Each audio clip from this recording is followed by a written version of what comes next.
Dans un petit village africain, là où la terre est rouge et où le soleil se lève avec espoir, naquit Amadou, un enfant comme tant d'autres, mais avec des rêves plus grands que l'horizon.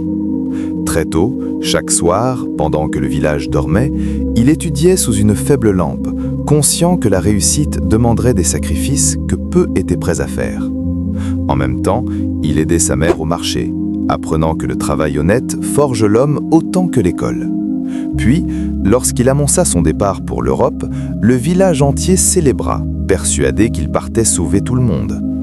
Avant de partir, sa mère le serra fort et lui rappela de ne jamais oublier qui il est. Ainsi, le cœur lourd mais rempli d'espoir, Amadou quitta sa terre natale, convaincu que le plus dur était derrière lui.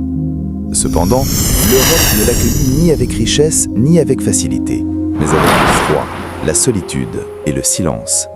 Chaque jour, il travaillait sans relâche, invisible aux yeux du monde.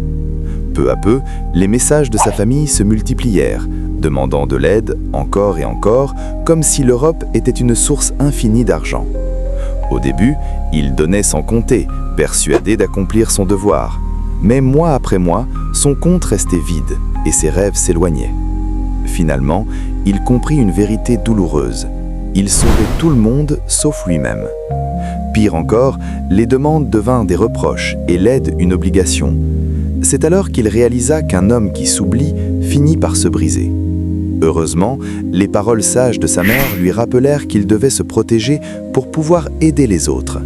Dès lors, Amadou posa des limites et apprit à dire non. Certes, les critiques furent dures et certains s'éloignèrent, mais pendant ce temps, lui se formait et construisait son avenir. Grâce à sa persévérance, il trouva un meilleur travail et une vie plus digne.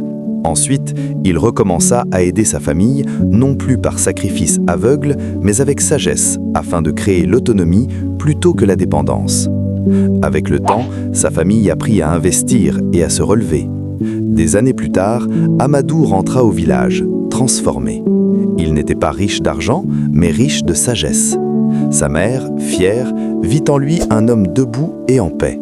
Désormais, Amadou partageait son expérience, expliquant que l'exil n'est pas un miracle, mais une épreuve. Il comprit alors que réussir, c'est choisir la dignité plutôt que la pression. Car en vérité, un homme qui se respecte peut aider le monde, tandis qu'un homme brisé ne peut sauver personne.